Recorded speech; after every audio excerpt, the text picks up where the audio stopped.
सोचिए, आप एक ऐसे बाजार में जाएं जहां आपको आलू, प्याज और टमाटर की तरह दुकानदार नोटों के बंडल बेचता नजर आए, तो आपको कैसा लगेगा? आई गेस आपको बड़ा अजीब लगेगा, लेकिन आपको जानकर हैरानी होगी कि दुनिया में एक ऐसा अनोखा देश भी है जहां फल, सब्जियां नहीं बल्कि पैसे बिकते हैं। जी हाँ, पैसे जो हमें अपने देश में सीसीटीवी की नजरों में रहते हुए एटीएम या फिर बैंक से मिलते हैं, मगर यहाँ तो मंडियों में ही मिल जाते हैं। अब इसके पीछे की वजह क्या है, ये जानने के लिए आपको हमारा आज का ये वीडियो अंत तक देखना पड़ेगा, जिसमें बात हो रही एक ऐसे देश की जहां नोट रद्दी की तरह बाजार में किलो के भाव मिल जाते हैं। तो चलिए फिर शुरू करते हैं आज का वीडियो। करेंसी किसी भी देश की इकोनॉमी की नींव होती है। यही वजह है कि दुनिया के लगभग सभी देश अपने यहाँ के सिक्कों और नोटों को बड़ी हिफाजत और कड़ी सुरक्षा में रखते हैं। लेकिन दुनिया में एक जगह ऐसी भी है जिसका नाम है सोमालीलैंड, जहाँ पैसा बंडल की शक्ल में शहर की सड़कों पर रद्दी की तरह पड़ा रहता है, और वो भी बिना किसी हिफाजत के। अब आप ये मत समझिए कि यहाँ राम राज स्थापित है और किसी को भी ना पैसे का लोभ है और ना ही चिंता। अब ऐसा क्यों है, इसके लिए हमें जरा इस जगह का इतिहास जानना पड़ेगा, जिसके लिए कुछ साल पीछे जाना पड़ेगा। कुछ साल से मतलब कुछ साल ही है, यही कोई 3-1 दशक पहले। तो वो वक्त था साल 1991 का, जब उत्तरी अफ्रीका में अदन की खाड़ी के पास मौजूद सोमालीलैंड गृह युद्ध के बाद सोमालिया से अलग होकर वजूद में आया। यहाँ के लोगों ने तो इसे अपना नया देश मान लिया, लेकिन किसी भी दूसरे देश ने इसे मान्यता नहीं दी और अभी तक भी नहीं दी है। लेकिन मीडिया में छपी खबरें बताती है कि यहाँ के 40 लाख की आबादी खुद मुख्तार जमहूरियत का दावा करती है, मगर इस जगह की हैसियत बेहद गरीब मुल्क वाली है, क्योंकि यहाँ ना कोई सरकारी व्यवस्था लागू है और ना ही यहाँ के लोगों के लिए रोजगार का कोई साधन है। वैसे यहाँ से भारी मात्रा में ऊँटों का निर्यात होता है, लेकिन फिर भी इतना नहीं कि देश के लोग सुकून से और आराम से जिंदगी जी सके। यहाँ का ज्यादातर हिस्सा रेत की चादर से ढका रहता है। वहीं पानी की कमी की वजह से इलाके में सूखा पड़ जाना आम बात है। नतीजा, सोमालीलैंड में साधारण नहीं बल्कि गरीबी का स्तर बहुत भयंकर है, और यहाँ की करेंसी का नाम है सोमालीलैंड शिलिंग, जिसकी वैल्यू चूरन में मिलने वाले चिल्ड्रन बैंक के नोट जितनी है। मगर फिर भी यहाँ सोमालीलैंड शिलिंग के 500 और 1000 के नोट ही चलते हैं। बताया जाता है कि यहाँ एक अमेरिकन डॉलर के बदले 8500 से लेकर 9000 सोमालीलैंड शिलिंग के नोट मिल जाते हैं।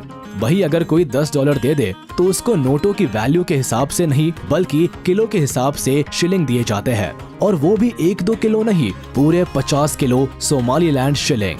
वही अगर यहाँ किसी को सिगरेट की तलब लग जाए और उसे एक सिगरेट खरीदनी हो तो उसे हमारे यहाँ की तरह 10 या फिर 20 या 22 रुपए नहीं बल्कि पूरे 500 या फिर 1000 शिलिंग का नोट चाहिए होता है। वही थैला भर सब्जी खरीदने के लिए थैला भर नोटों की जरूरत पड़ती है, और अगर किसी को गलती से कोई कीमती गहना खरीदना हो तो उसे शिलिंग के नोट से भरा ब्रीफकेस नहीं बल्कि ठेला गाड़ी दुकान तक ले जाना पड़ता है। अब यहाँ हम आपको ई रिक्शा या फिर टेम्पो का उदाहरण भी दे सकते हैं, लेकिन दिया नहीं, क्योंकि यहाँ पर एक पहिए वाली ठेला गाड़ी सबसे ज्यादा चलती है। यही वजह है कि यहाँ की राजधानी कही जाने वाली हर्षिगा के बाजारों में अक्सर लोग ठेला गाड़ी पर ही नोट लाद कर चलते हुए नजर आते हैं।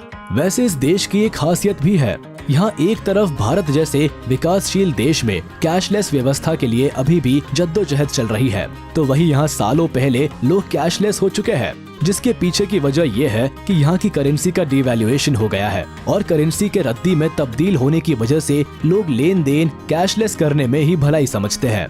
वो छोटी से लेकर छोटी और बड़ी से लेकर बड़ी चीजों के लिए सिर्फ मोबाइल पेमेंट का ही इस्तेमाल करते हैं, क्योंकि यहाँ ना तो क्रेडिट कार्ड का ज्यादा चलन है और ना ही डेबिट कार्ड का, इसलिए यहाँ फोन की व्यवस्था जिंदाबाद है।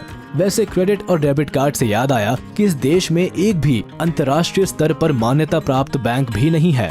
ऐसे में ये बात स्वाभाविक हो जाती है कि यहाँ ना तो कोई बैंकिंग सिस्टम है और ना ही कोई एटीएम। यही वजह है कि आपको यहाँ भिखारी भी बहुत हाई टेक नजर आएगा, क्योंकि वो भी अपना लेन देन मोबाइल से ही करता दिखेगा।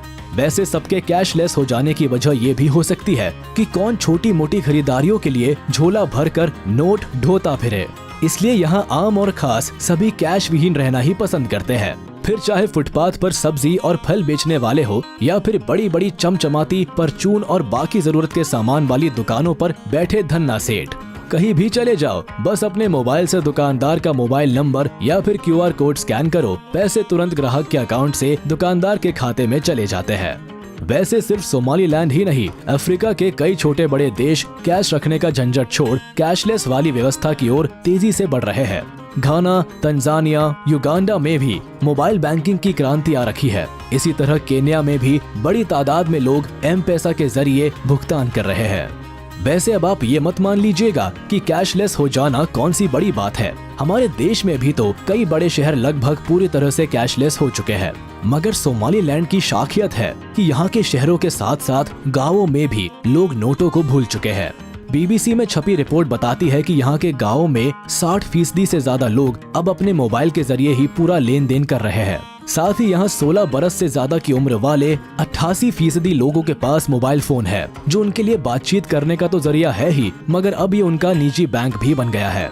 जबकि यहाँ के ज्यादातर लोग निरक्षर है, यानी अनपढ़ है या फिर कम पढ़े लिखे हैं। वैसे यहाँ लोगों के लिए पढ़ाई लिखाई का ज्यादा महत्व है भी नहीं, क्योंकि इस छोटे से देश में रोजगार मिलना एक बड़ी समस्या है। यहाँ के लोग मछली पालन और छोटे मोटे कामों में लगे रहते हैं, जिसमें उनकी सिर्फ आजीविकता चलती है। साथ ही ये देश अपने टूरिज्म सेक्टर पर भी बहुत ज्यादा निर्भर रहता है। बताया जाता है कि सोमालिया में बीचेस और यहाँ काफी रहस्यमय गुफाएं और जंगल है, जिस पर रिसर्च चलता रहता है और शोध से जुड़े लोग आए दिन यहाँ आते जाते रहते हैं। तो चलिए दोस्तों, पैसों के बाजार और सोमालीलैंड के बारे में बताता ये वीडियो यही खत्म होता है। उम्मीद है आपको ये पसंद आया होगा। आप अपने जेन्युइन रिव्यूज हमें कमेंट करके बता सकते हैं। आप इसे अपने दोस्तों और रिश्तेदारों के साथ शेयर करना बिल्कुल ना भूलें। और हाँ, इस वीडियो को लाइक कर दे और अगर आपने अभी तक हमारे चैनल को सब्सक्राइब नहीं किया तो वो भी तुरंत कर दे और बेल आइकन को भी प्रेस कर दे, ताकि हमारी नोटिफिकेशंस आप तक जल्द से जल्द पहुँच जाए।